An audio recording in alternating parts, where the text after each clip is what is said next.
의병이 된 처녀.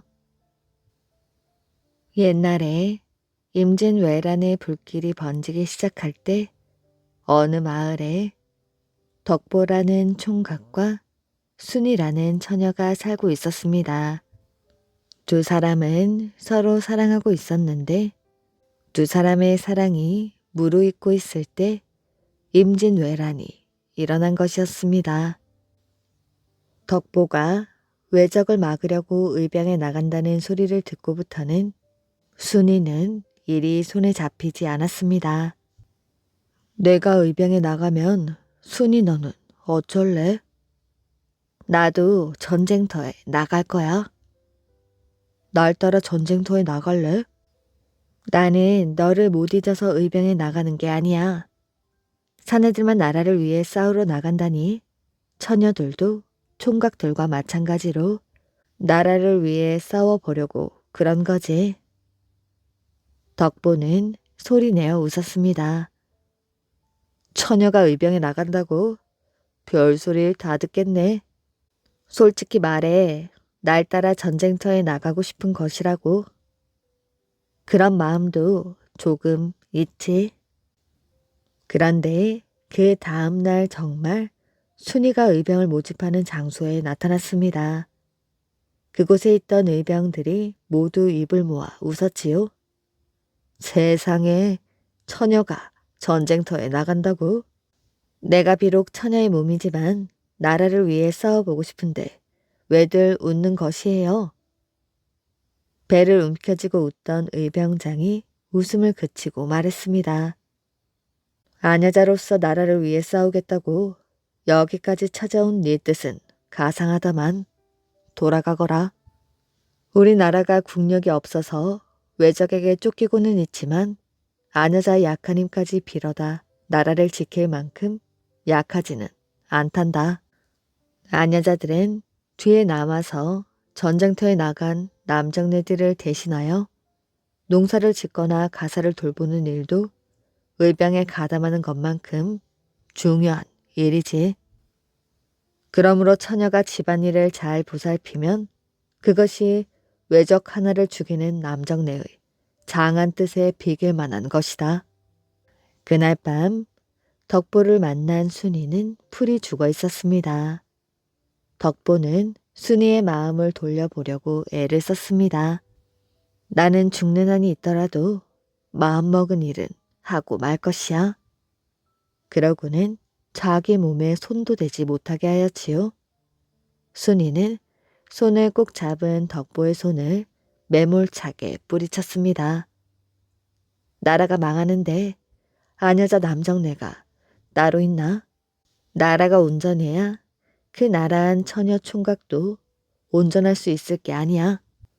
달래다 못한 덕보가 묘안을 하나 내놓았습니다. 그럼 순이야, 정 가고 싶으면 나처럼 남장을 해보는 게 어떻겠어? 그 소리를 듣는 순간 순이의 눈이 반짝거렸습니다. 다음 날 남장을 한 순이가 덕보와 나란히 의병소에 나타났지요. 이제부터 순남이라고 불러? 순아, 아니 순남아. 덕보는 그저 신이 났습니다. 외적이 눈앞에 나타난다 해도 문제가 없을 것 같았지요. 숲속에 얼마를 엎드려 있으니 외병들 몇 명이 그들 앞을 지나갔습니다. 곧 의병장의 신호로 격전이 시작되었지요. 무엇라고 표현할 수 없는 난전이 한바탕 지나갔습니다. 수많은 시체를 남긴 채 외병들은 패주하고 말았지요. 갓을 쓴 순이는 놀라운 솜씨로 외병들을 죽창으로 찌르고 칼로 베며 그들 속으로 뛰어들기도 했습니다. 덕보는 순이를 순남이라고 불렀지만 의병들은 그녀를 갓쓴 애라고 불렀습니다. 사나이의 억센 느낌보다 곱상한 기가 흐르는 어린애 같다고 하여 그렇게 부르는 것이었지요. 해가 질 때쯤 의병들은 산기슭에 이르렀습니다. 외병들이 진을 치고 있었기 때문이었지요. 이날 밤 그들은 야습을 하기로 했습니다. 의병들은 먼저 난전에서 얻은 조청이며 칼로 야습에 성공하게 되었지요. 순이 또한 서슴지 않고 야습에 참가했습니다. 그러나 승리의 기쁨은 잠깐뿐이었습니다. 외병들은 또 다른 병력을 증강시켜서 전면 공세를 취해오게 되었지요. 의병들은 뒷걸음질 치며 저항하고 항전하였지만 무수한 조총의 사상자만 늘어나게 되었습니다. 날렵한 몸을 날리며 싸우던 덕보가 피를 흘리며 쓰러졌습니다. 그것을 본 순간 적의 어깨를 내리치려던 순이의 목에 올가미가 날아왔지요. 외병에게 잡혀간 순이는 온갖 고난을 겪었습니다. 채찍으로 얻어맞고 나무에 매달리기도 하였지요. 외병 하나가 순이의 옷을 찢었습니다. 아니 이거 사내가 아니라 계집 아닌가? 조선에는 사내 대장부가 어지간히도 없었던 모양이지. 이런 여자아이가 전쟁터에 나온 것을 보니 순이는 참다 못해 외장을 향해 침을 탁 하고 뱉었습니다. 외병들은 마구 웃었지요. 외장은 순이를 끌어내리도록 명한 다음 장막으로 끌고 갔습니다. 그 모습을 본 외병들은 깔깔거리며 웃었지요. 그런데 외병들의 웃음이 채 끝나기도 전에 비명 소리가 들려왔습니다. 외장이 찬 단도를 뽑아든 순이가 외장의 가슴을 내리치고 그 칼로 자기 가슴을 찌른 것이었습니다.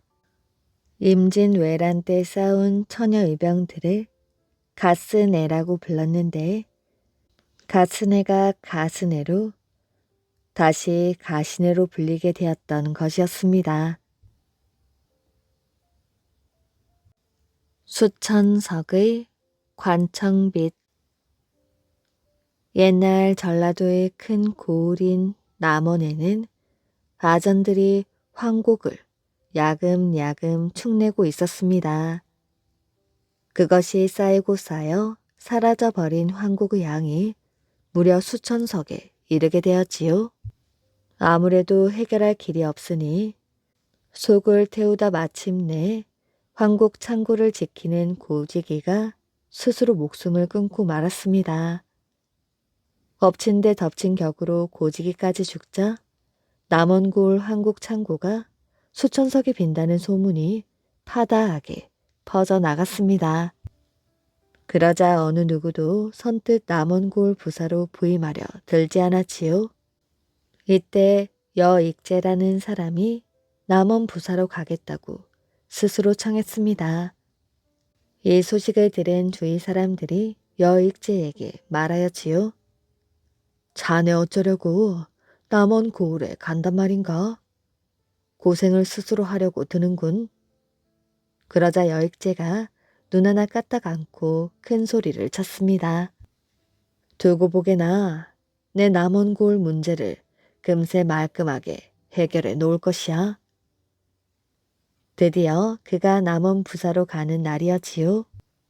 여익재는 임금님에게 부임 인사를 하고 난 뒤 이조 판서를 만났습니다.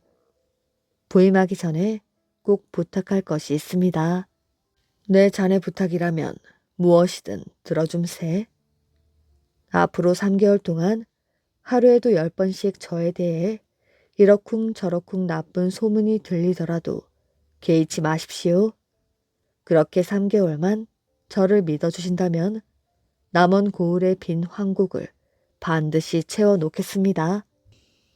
이조 판사는 속으로 미심쩍은 데가 있었지만 그렇게 하겠다고 약속했습니다. 여익재 부사는 고을 원님이 시끌벅적한 행사를 마다하고 간단한 행장을 꾸려 남원 고을로 갔습니다. 고을에 도착하자 방문을 꼭꼭 닫고 일체 밖으로 나가지도 아전을 불러들이지도 않았지요. 고을 백성들은 새로운 원님이 도대체 왜 그러는지 이유를 알 수 없었습니다. 그렇게 5일 뒤 드디어 부사가 형방에게 기다란 종이를 사절로 접어 두꺼운 책으로 만들어 놓으라고 일렀지요. 그러고 나서 동원해서 명령을 했습니다. 숨진 고지기의 아들을 즉시 불러들이거라. 잠시 뒤 고지기의 아들이 왔습니다. 네 아비가 죽은 일은 참으로 안 되었구나. 하지만 네 아비가 황국 창구를 지키는 고지기로서 제대로 책임을 다하지 못하였으니 너라도 충난 황국을 갚아야겠다. 고지기의 아들은 아비를 잃은 서름에서 미처 벗어나지도 못하였는데 새로운 원님이 축낸 황국 수천석을 갚으라니 하늘이 노래질 지경이었습니다. 사또 나으리, 수천석이라면 큰 부자라도 갚기 어렵습니다. 하물며 나이 어리고 가난한 제가 어찌 그 많은 황국을 갚을 수 있겠습니까? 부디 저의 불쌍한 처지를 굽어 살펴봐 주시옵소서. 고지기의 아들은 수천석의 관청 빚을 갚을 생각에 몹시 두려워 벌벌 떨며 말했습니다. 여부사는 그럴 줄 알았다는 듯이 고개를 끄덕이며 말하였지요. 그렇다면 네가 알고 있는 친척들의 이름을 낱낱이 아뢰거라. 고지기의 아들은 더듬거리며 가까운 친척들의 이름을 대었습니다. 여부사는 답답하다는 듯 소리쳤습니다. 그것 말고 아는 친척이 더 없느냐?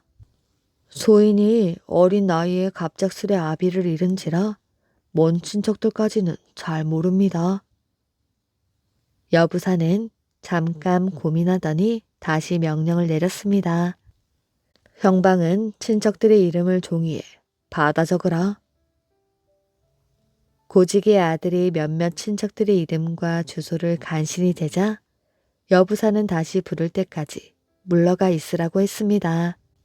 여부사는 형방에게 명령했습니다. 먼저 여기 적힌 고지기의 친척들을 불러들이거라. 며칠 뒤 남원 고을에 사는 친척들이 모여들었습니다. 너희들은 죽은 고지기와 한 고을에 사는 친척들이다. 고지기가 갚아야 할 관청 빚이 수천석이니 너희들이 나누어 갚아야 할 것이다. 사또나으리, 저희들에게 무슨 재물이 넘쳐난다고 그 많은 관청 빚을 갚으라는 것입니까? 고지기의 친척들은 모두 말도 안 된다며 아우성을 쳤습니다. 여부사는 그들을 모두 돌려보내었지요. 고지기의 친척들은 관청 문을 나서자 툴툴대며 고을 원님의 부당한 요구에 분개했습니다. 집으로 돌아간 친척들이 이리저리 불평을 터뜨리니 그 소문이 삽시간에 남원 고을에 퍼졌지요. 하지만 원님은 꿈쩍도 하지 않았습니다. 고지기의 친척들을 돌려보낸 지 보름 정도가 지나자 그들을 다시 불러 모았지요. 여부사가 동원 대청 마루에 미리 만들어 놓은 책을 가져다 놓고는 친척을 한 사람씩 차례로 불렀습니다. 네가 아는 고지기의 친척 이름을 거기에 적어 놓고 가거라. 고지기의 친척들은 영문도 모른 채 종이에 친척의 이름을 적어 놓았습니다. 그러자 종이에 적힌 친척을 다시 불러 모은 다음 자기가 아는 친척의 이름을 종이에 적게 하였지요. 그 다음에 또 그 이름을 따라 친척을 불러서는 아는 친척의 이름을 적게 했습니다. 그렇게 한 지 한 달이 조금 지나자 그 이름을 적은 종이가 책 한 권 분량이 되었지요. 여부사가 이름이 적힌 책을 쭉 하고 넘겨보니 죽은 고지기의 사돈의 팔종까지 모두 그 이름이 적혀 있었습니다. 이제 그만해도 되겠구나. 여부사는 급히 형방을 불렀지요. 이 책에 적힌 사람들을 사흘 안에 모두 불러들이거라. 사흘 뒤 이른 아침부터 소식을 전해들은 고지기의 가깝고 먼 친척들이 구름처럼 몰려들었습니다. 동원 앞들이 사람들로 웅성웅성 시끄러웠지요. 여부사가 마침내 자리에서 일어났습니다.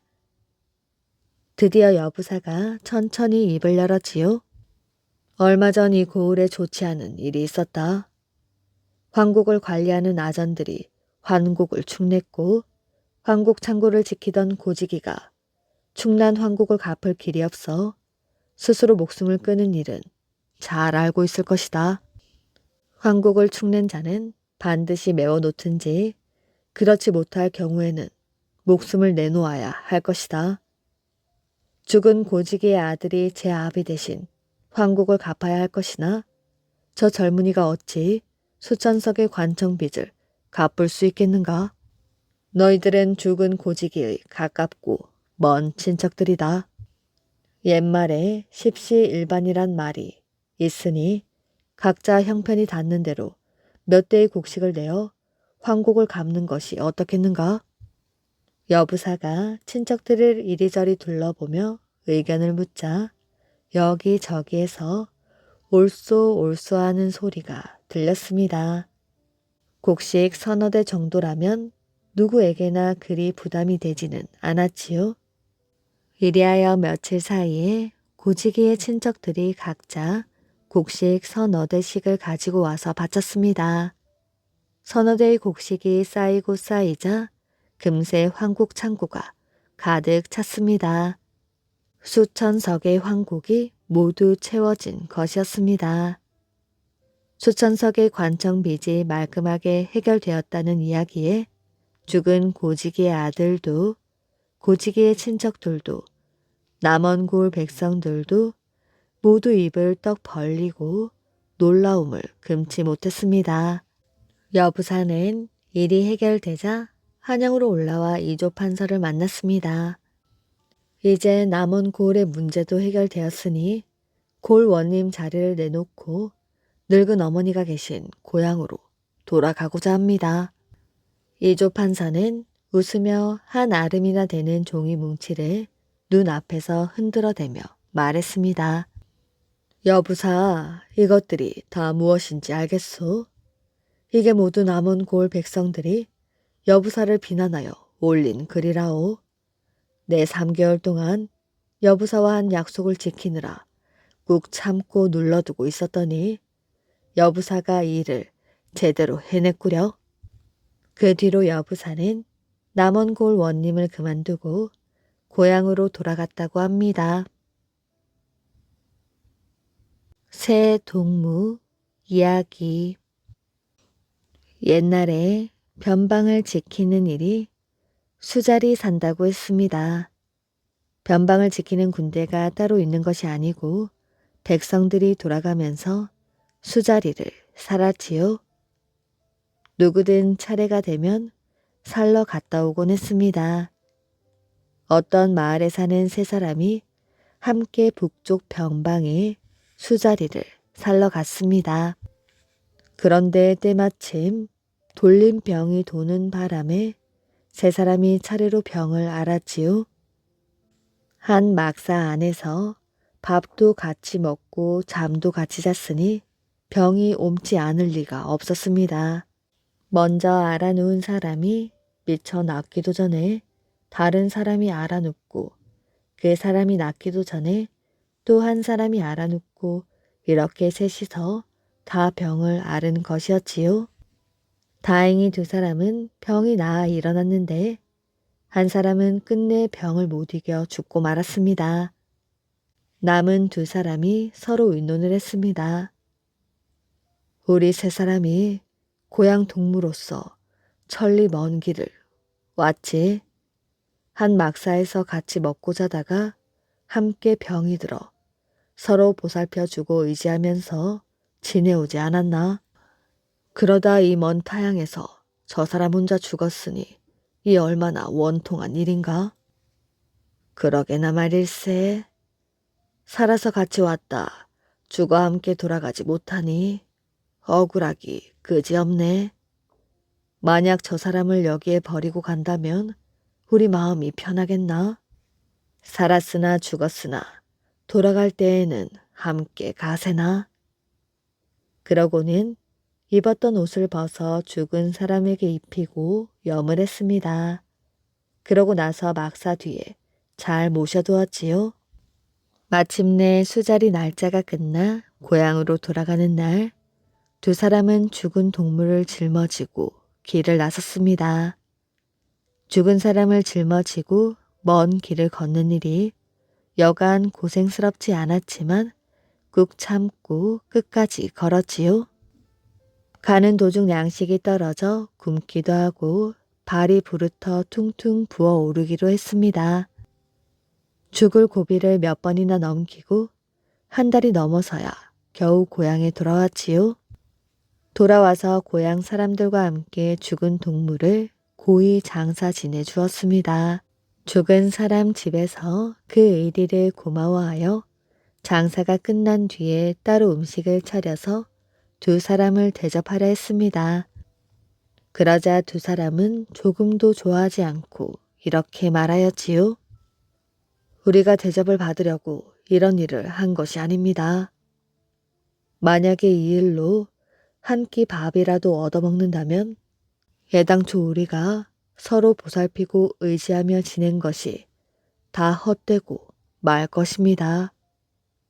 그러면서 끝내 사양하며 돌아갔지요. 소문을 들은 사람들 모두 그 가득한 뜻에 감탄을 했다고 합니다. 너그러운 부원군. 옛날 조선 태종의 장인인 여웅 부원군인 민재는 마음이 너그럽기로 유명했습니다. 그는 항상 대궐의 조회에서 돌아오면 편한 옷으로 갈아입고 이웃집에 놀러를 가서 바둑을 두곤 하였지요. 어느 날 민재는 여느 날처럼 평상복으로 갈아입자마자 이웃집에 바둑을 들어갔는데 대국을 할 주인이 나오지 않아 혼자 정자에 올라가 기다리고 있었습니다. 그때 갑자기 녹사가 여웅 부원군의 집으로 찾아왔지요. 녹사란 중앙 관청에서 사무를 보는 계급이 낮은 관리입니다. 대궐에서 부원군을 모시러 왔습니다. 녹사가 말하자 하인이 대답하였지요. 지금 안 계십니다. 그럼 어디 가실 만한 곳은 뭐로? 이웃집에 잘 놀러 가십니다. 녹사가 하인의 말을 듣고 불이 나게 이웃집으로 가서 주인을 불러도 나오지 않자 할 수 없이 정자로 갔습니다. 정자에 앉아있던 부원군을 보자 녹사가 물었지요. 노인장은 누구십니까? 이웃에 사는 사람이라오. 녹사는 할 일 없는 노인을 보자 슬쩍 장난기가 도졌지요. 그래서 이렇게 말했습니다. 얼굴에 유난히 주름이 많은데 어찌 된 일입니까? 부원군은 태연하게 대꾸했습니다. 타고난 바탕이 그런 걸 어쩌겠소? 혹 실로 얼굴 가죽을 꿰매어 쭈그러뜨린 게 아닙니까? 그랬나 보. 노인장은 글을 좀 아십니까? 내 이름 석자 정도는 쓸 줄 아오. 마침 그 옆에 바둑판이 놓여 있는 것을 보고 녹사가 다시 물었습니다. 그럼 바둑은 둘 줄 아십니까? 조금 하지요. 심심한데 잘 됐다 싶은 녹사는 부원군 앞으로 바짝 다가앉았습니다. 그럼 노인장 저와 한 판 두시겠습니까? 그럽시다. 부원군이 바둑알을 쥐며 물었지요. 헌데 여긴 무슨 일로 오셨소? 부원군을 모시러 왔습니다. 내가 부원군이 되면 안 되겠소? 그럼 제가 임금님이 되지요? 녹사가 어림없다는 듯 말하였습니다. 이렇게 이야기를 주고받으며 바둑을 두는데 그 집 주인이 헐레벌떡 뛰어나왔습니다. 아이고 영공께서 여기 계신 줄 모르고 다른 곳을 찾아다녔습니다. 오랫동안 기다리셨지요? 죄송합니다. 그때서야 노인이 부원군임을 깨달은 녹사는 신발을 손에 쥔 채 걸음아 날 살려라 하고 주랭랑을 쳤습니다. 좀 짓궂기는 하지만 배짱 좋은 사람이요. 그 뒤부터 민재는 녹사를 후히 대접했다고 합니다. 이렇듯 민재는 성품이 너그러웠다고 합니다. 성질이 고약한 스님. 옛날 어느 시골 마을에 힘이 세고 성질이 사나운 스님이 하나 살고 있었습니다. 시주나 받으러 다니면서 부처님을 믿으라고 하면 될 것인데 괜히 힘 자랑을 하자고 동네 사람을 귀찮게 하거나 자기 마음대로 되지 않으면 남의 집 대문을 발길로 차고 쓰러뜨리고 했습니다. 동네 사람들은 여간 성가시고 두려운 곳이 아니었지요. 그러던 어느 날 힘세고 사나운 스님이 옹기점을 지나다가 물레질을 하는 옹기장이를 물끄러미 바라보고 있었습니다. 옹기점이란 옹기 만드는 공장을 말한답니다. 물레질이란 옹기를 빙글빙글 돌려서 동그랗게 만드는 것을 말하지요. 옹기가 작으면 손으로 싹싹 빚어 만들면 되지만 옹기가 크면 팔을 다 벌려 동그랗게 만들어야 하고 아주 큰 옹기라면 온몸으로 만들다시피 하여야 하는 것입니다. 옹기를 만들 때에는 흙일을 하는 사람과 그릇 모양을 만드는 물레질하는 사람, 이 물레질을 하는 사람을 뒷바라지하는 사람으로 나누어집니다. 먼저 흙일을 하는 사람이 생질꾼이라 하고 뒷바라지하는 사람을 뒷일꾼이라 하며 물레질하는 사람을 가장 중요하게 생각하기 때문에 대장이라고 합니다. 이렇게 대장이 되려면 참을성이 뛰어나고 고생도 많이 해야 하며 그래서 다들 어려워하고 무서워합니다. 힘과 요령도 있어야 하고 재주와 위엄도 갖춰야 하는 것이 대장이었지요. 그런데 이 힘세고 심보 사나운 스님이 대장이 물레질하는 것을 보고 있더니 콧방귀를 뀌었습니다. 별것 아니라는 비웃음이었지요. 지금 대장은 가마 옹기 안에 들어가 있고 뒷일꾼은 밖에서 일하고 한 사람은 물레질을 하고 있었습니다. 옹기가 워낙 크면 따로 사람이 돌려야 하였지요. 스님은 어찌하여 남이 죽어라고 일하는데 기분 나쁘게 콧방귀를 날리시오? 가소로워 그러지. 저런 것을 가지고 며칠 매달려서 낑낑대다니. 그러니 대장이 화가 나서 말했습니다. 스님은 구경만 하시니 우리가 힘이 드는지 안 드는지도 모르는데 한번 이리 와서 물레질을 해보시렵니까? 그야 어렵지 않지. 어디 한번 가서 힘 좀 써볼까? 그러더니 소매를 걷고 나섰습니다. 대장은 스님에게 밖에서 그릇을 돌리라고 했습니다. 스님이 힘을 써서 그릇을 돌리려고 하였지요. 그런데 꿈쩍도 하지 않는 것이었습니다. 이상하다. 어찌 이리 돌지 아니할까? 이렇게 용을 쓰자 조금 돌아갔지만 이내 멈추었지요. 다시 한번 힘을 주었으나 조금 돌다 멈추자 스님은 손을 떼었습니다. 참으로 힘이 드는 것이구려. 내가 잘못했소. 이렇게 힘이 드는 일인 줄 몰랐소. 여태까지 깔보았던 옹기장이에 대한 생각이 바뀌어서 우선 말씨부터 달라졌습니다. 스님, 미안해할 것은 없소이다. 사람마다 전공이 다 다르니까요. 우리 보고 절에 가서 연부를 하라고 하면 하겠습니까? 이 더운 철에 장삼을 입으라고 하면 입겠습니까? 어렵지요. 그런데 스님들은 그런 힘든 일을 하지 않습니까? 그러니 사람마다 할 일이 따로 있습니다. 옹기장이는 옹기 일이 힘들어도 하는 것이고 스님은 부처님 믿는 일이 힘들어도 하는 것이지요. 그러니 어찌 남이 힘들여 배운 일을 손쉽게 하겠습니까? 이렇게 말하자 스님이 큰 절을 하고 물러나면서 말했습니다. 내가 부처님을 섬기는 스님이 아니라 지금까지 개 돼지 같은 짓만 했소이다. 내 이제 신부도 고치고 힘 자랑도 아니하고 마을 사람들에게 고분고분 대하리다. 그동안 실례한 것을 너그러이 봐주시고 깨우쳐 주어서 고맙소. 그럼 잘들 계시오. 이렇게 합장을 하고 떠났지요. 멀리 스님이 사라지자 독 안에서 대장이 나오는데 온 몸이 땀에 흠뻑 젖어 있었고 손바닥과 손가락이 아프다고 했습니다.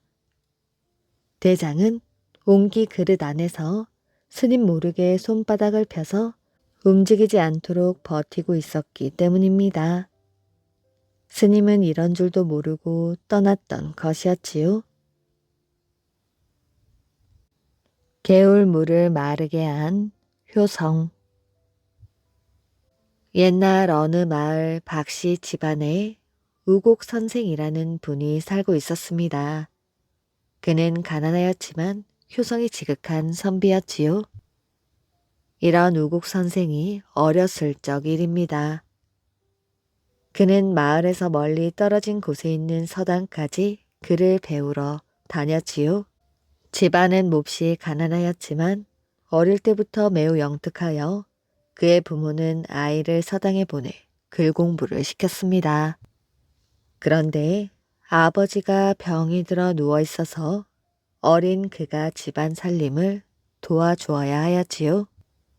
서당에서 글 공부가 끝나면 그는 바삐 집으로 돌아가 아버지 시중을 들고 산에 가서 땔감도 해다 날라야 했습니다.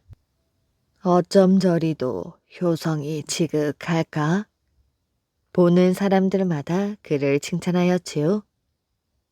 그러던 어느 날이었습니다. 하루는 서당에서 밥을 먹는데 고깃국이 나왔지요. 다른 아이들은 맛있게 고깃국을 먹는데 우곡은 수저도 들지 않고 눈물을 뚝뚝 흘리고 있었습니다. 고깃국을 보니 누워 계신 아버지가 생각나 차마 먹을 수가 없었던 것이었지요. 넌 안 먹고 뭐래? 맛있어, 먹어봐. 옆자리에서 얘기하는 아이들의 목소리가 훈장님의 귀에까지 들어갔습니다. 어린 우곡의 마음을 눈치챈 훈장님이 곁으로 다가와 말하였지요. 나중에 돌아갈 때 한 그릇 줄 터이니 아버지를 갖다 드리고 이건 네가 먹거라. 집에 돌아갈 때가 되자 훈장님은 우곡을 따로 불러 고깃국을 한 그릇 퍼주었습니다. 고맙습니다, 훈장님. 어린 우곡은 기뻐하며 고깃국을 들고 조심스레 걸어갔습니다. 그런데 가는 도중에 갑자기 소나기가 퍼부었지요.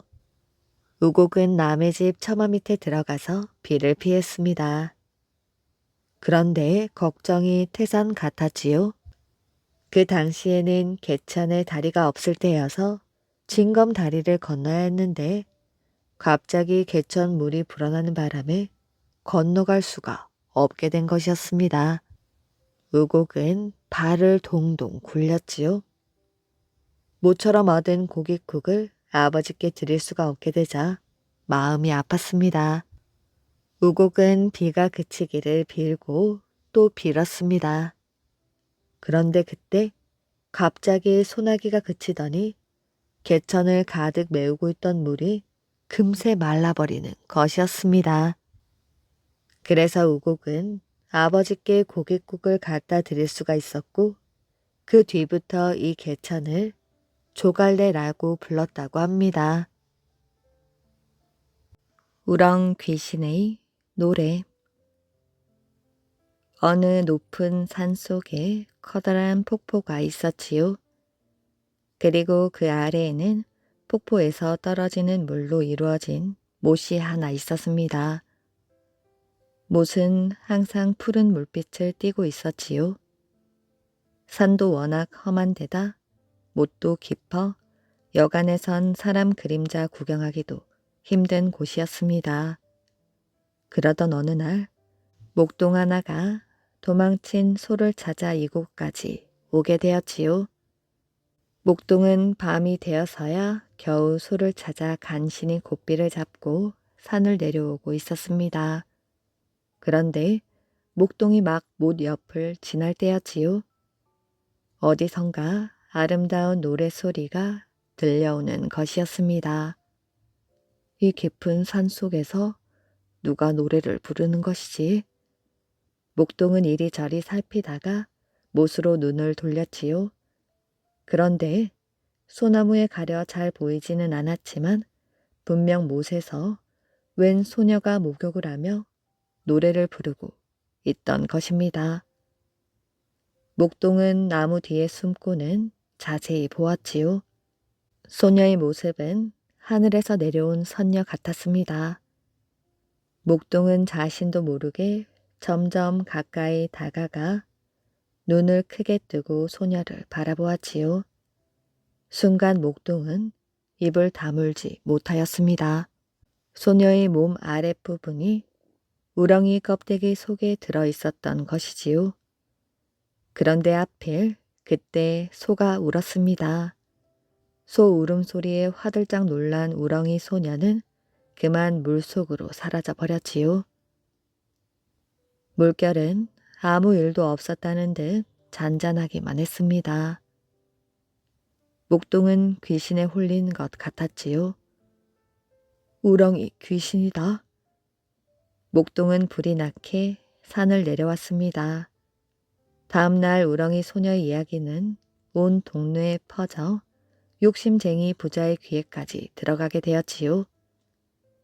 부자는 갖고 싶은 것은 무슨 수를 써서라도 꼭 갖고야만은 아주 욕심 많은 노인이었습니다.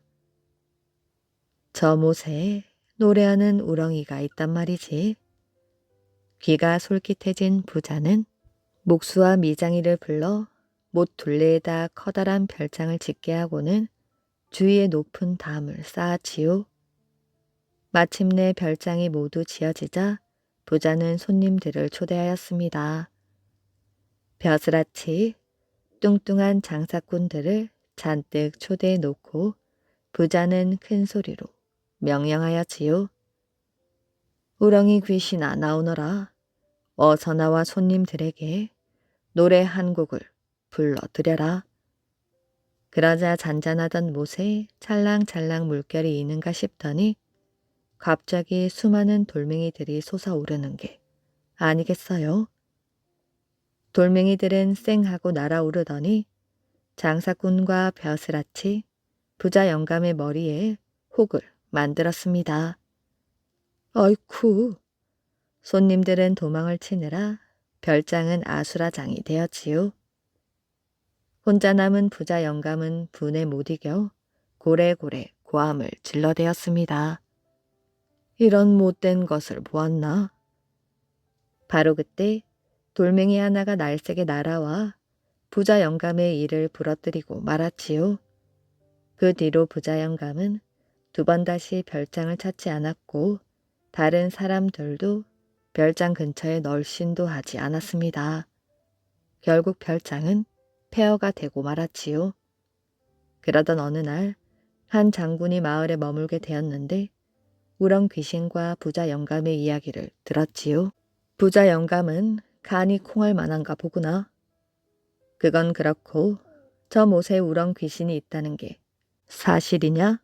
그렇다면 내가 본때를 보여주마. 아무리 우렁 귀신이라고 해도 감히 대장군인 내 명령을 거역하지는 못할 것이다. 장군은 기세 등등하여 별장을 수리하라고 명령하였지요. 별장이 모두 고쳐지자 장군은 손님들을 잔뜩 초대하여 술자리를 열었습니다. 그러고는 술자리가 무르익자 못에 대고 고함을 질렀지요. 대장군의 명령이다. 우렁 귀신아, 어서 나와 노래를 불러라. 장군의 명령이 떨어지자 갑자기 폭포의 물줄기가 딱 멈추었습니다. 모두들 깜짝 놀랐지요. 두려워 마시오. 이제 곧 우렁 귀신이 노래를 시작하려나 봅니다. 장군의 말에 모두 귀를 쫑긋 세웠습니다.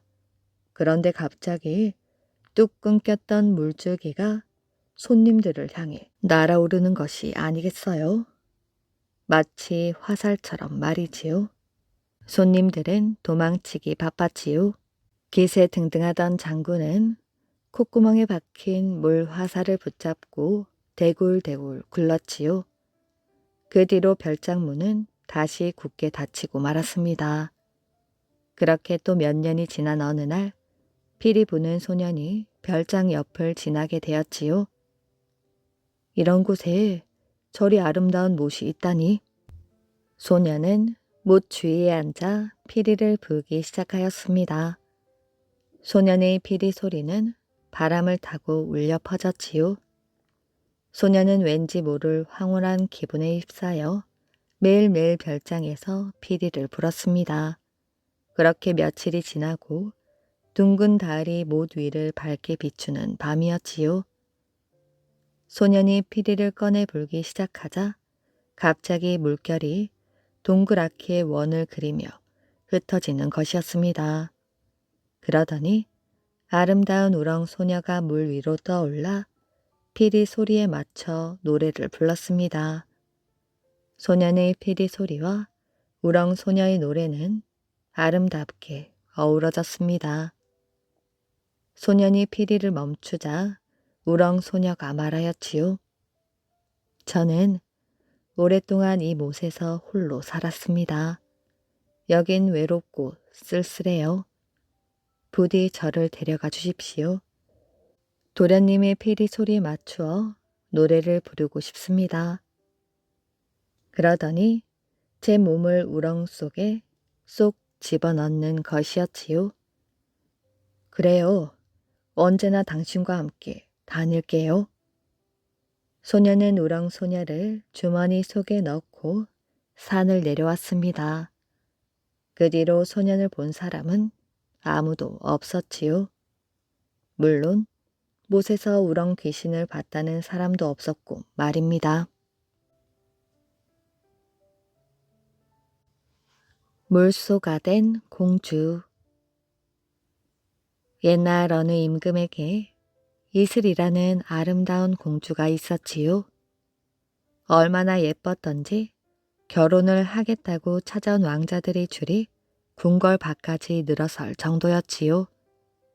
이 왕자들 중에서는 마음씨 고약한 와술 왕자도 있었는데 마술 왕자는 공주가 청혼을 거절하자 못된 마음을 품었습니다.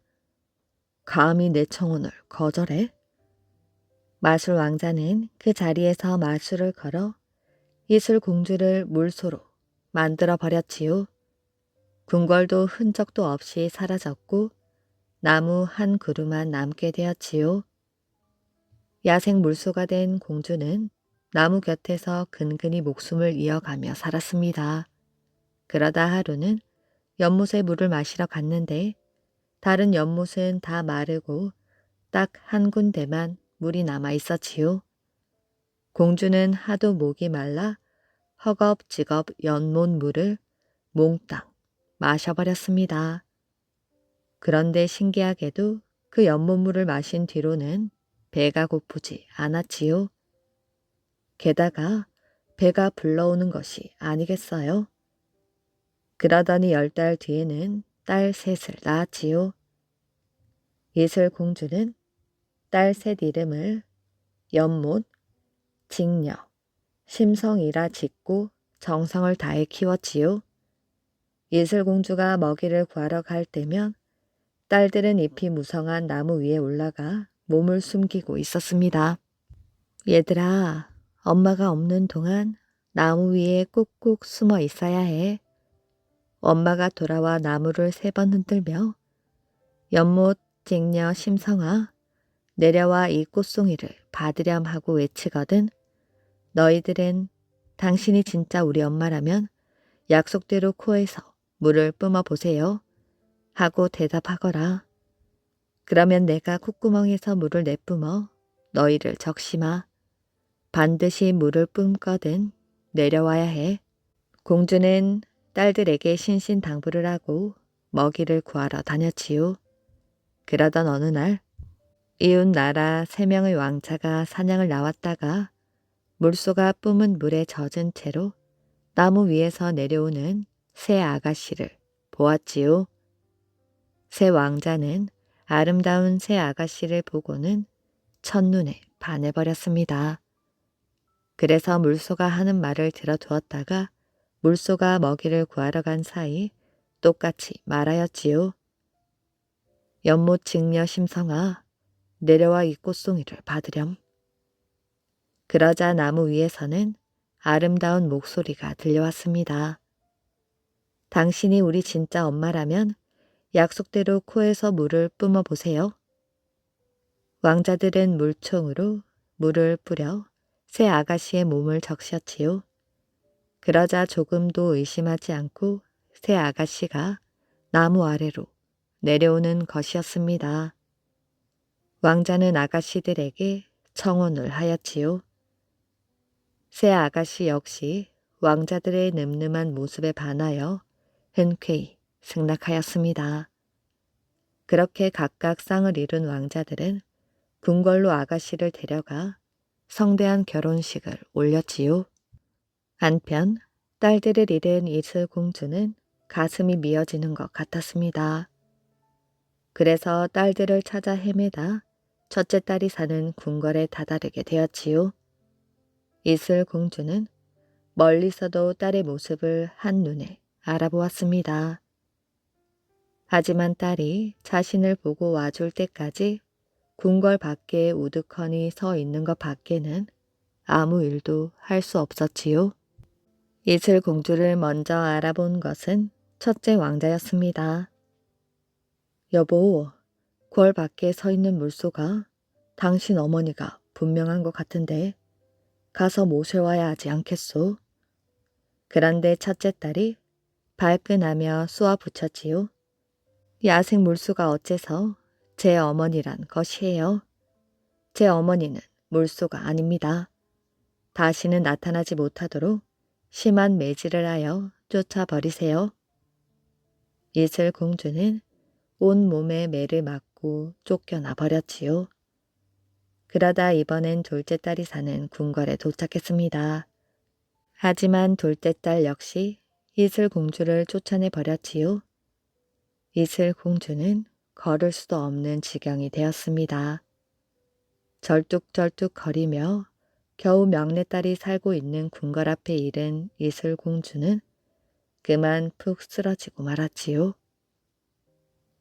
연모사, 직녀야, 심성아, 내려와 이 꽃송이를 받으렴. 이슬 공주는 있는 힘을 다하여 구슬프게 노래를 불렀습니다. 그 노래를 듣자마자 막내딸과 사위가 뛰어나왔지요. 심성이와 셋째 왕자는 물소를 궁궐로 모셔와 정성껏 보살폈습니다. 하지만 지극한 보살핌에도 불구하고 이슬 공주는 그만 세상을 뜨고 말았지요. 어머니, 막내딸은 어머니를 잃은 슬픔에 몇 날 며칠을 슬피 울었습니다. 그러다 깜빡 잠이 들었지요. 그런데 꿈에 한 노파가 나타나 못된 마술 왕자의 마법에 걸려 이슬 공주가 물소가 된 이야기며 또 죽은 어머니를 다시 살릴 수 있는 방법까지 알려주었습니다. 잠에서 깨어난 막내딸은 꿈에서 노파가 시킨 대로 하였지요. 그러자 거짓말처럼 물소가 아름다운 이슬 공주의 모습으로 되살아났습니다. 내 딸아. 이슬 공주는 막내딸을 꼭 안고 뜨거운 눈물을 흘렸지요. 이 소식을 들은 첫째와 둘째 딸도 어머니를 만나겠다며 불이 나게 달려왔지요. 어머니는 세 딸이 손바닥에 똑같은 벽실을 나눠주었습니다. 그러고는 손가락으로 찧어서 벽시의 껍질을 벗기는 사람만이 진정한 자신의 딸이라고 말했습니다. 첫째 딸과 둘째 딸은 손가락에 피가 나도록 찧었지만 벽시 껍질은 벗겨지지 않았지요.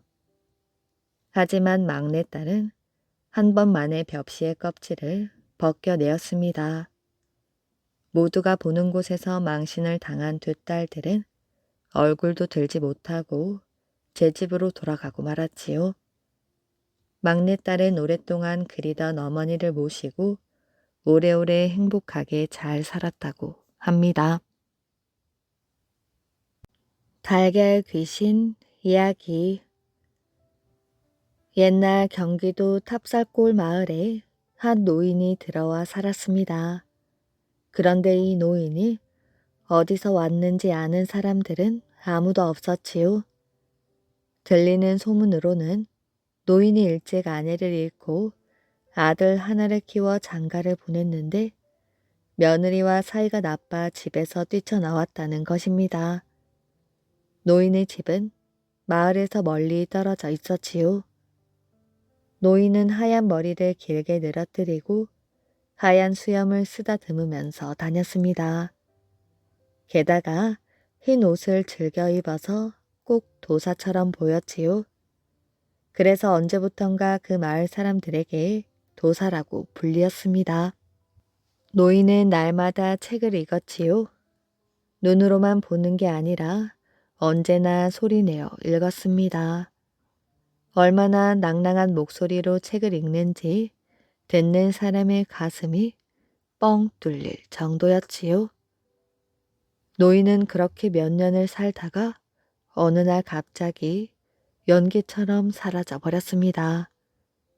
마을 사람들은 만나기만 하면 노인에 대한 이야기를 하였지요.